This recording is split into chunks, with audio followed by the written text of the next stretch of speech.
बातमी ठाण्यातून ठाण्यात मीनाक्षी शिंदे यांचा सोशल मीडिया ट्रेंड समोर येतोय। मीनाक्षी शिंदेंना उमेदवारी मिळण्यासाठी ठाण्यातील अनेक नागरिकांनी पोस्ट केल्या। असा अजून कोणताही निर्णय नसून अशी मागणी करू नका, मीनाक्षी शिंदे यांनी समर्थकांना आवाहन केलंय।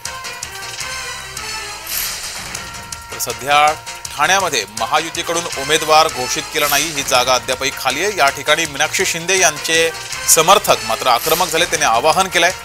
ठाण्यात मीनाक्षी शिंदे यांचा सोशल मीडियावरती ट्रेंड दिसून येतोय। मीनाक्षी शिंदे यांना उमेदवारी मिळावी अशी त्यांच्या समर्थकांची मागणी आहे। मात्र उमेदवारी मिळण्यासाठी ठाण्यातील अनेक ठिकाणी अशी सोशल मीडियावर ट्रेंड सुरू आहे। मात्र असा अजून कोणताही निर्णय झालेला नाही असं सुद्धा मीनाक्षी शिंदे यांनी म्हटलंय। मीनाक्षी शिंदे यांनी समर्थकांना आवाहन केलंय।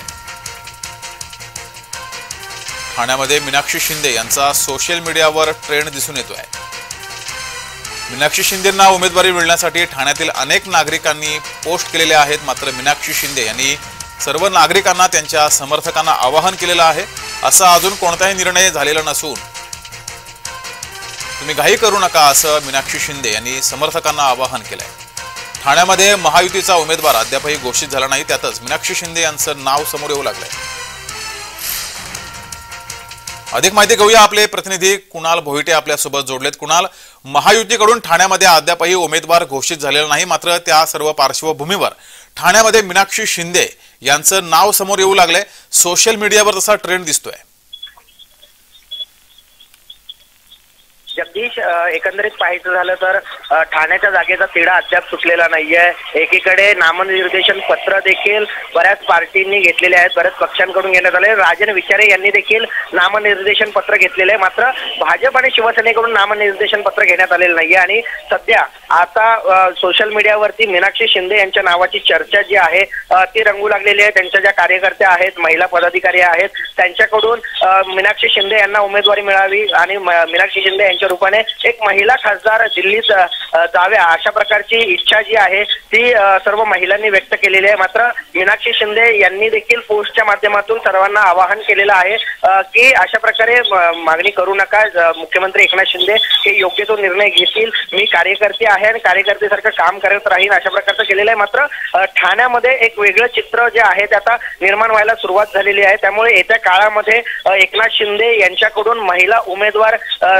घोषित होऊ शकतो का अशा प्रकारची देखील चर्चा जी आहे ती रंगू लागलेली आहे। त्यामुळे आता संपूर्ण सगळ्यांचंच लक्ष ठाण्याच्या या उमेदवारीकडे असणार आहे, कारण काय नेमका निर्णय मुख्यमंत्री एकनाथ शिंदे देतात। कारण त्यांनी सूचक वक्तव्य देखील केलेलं आहे की म्हणजे मीनाक्षी शिंदे यांनी कार्यक्रम आयोजित केला होता, त्या कार्यक्रमामध्ये महिलांचं मोठं शक्ती प्रदर्शन देखील झालं होतं आणि तिथेच मुख्यमंत्र्यांनी महिलांना धनुष्यबाणाला मत देण्याचं आवाहन केलेलं आहे। त्यामुळे ठाण्याची जागा ही शिवसेनेला सुटली असल्याची चर्चा देखील आहे। त्यामुळे शिवसेनेकडून कोण नेमका उमेदवार असणार आहे, कारण मीनाक्षी शिंदे ह्या 3 टर्म नगरसेविका राहिलेल्या आहेत, त्याचप्रमाणे ठाण्याचं महापौर पद देखील त्यांनी भूषवलेलं आहे। मात्र पुन्हा जर मीनाक्षी शिंदे या उमेदवार किंवा रिंगणामध्ये आल्या तर राजन विचारे यांच्या समोर किती मोठं आव्हान असेल?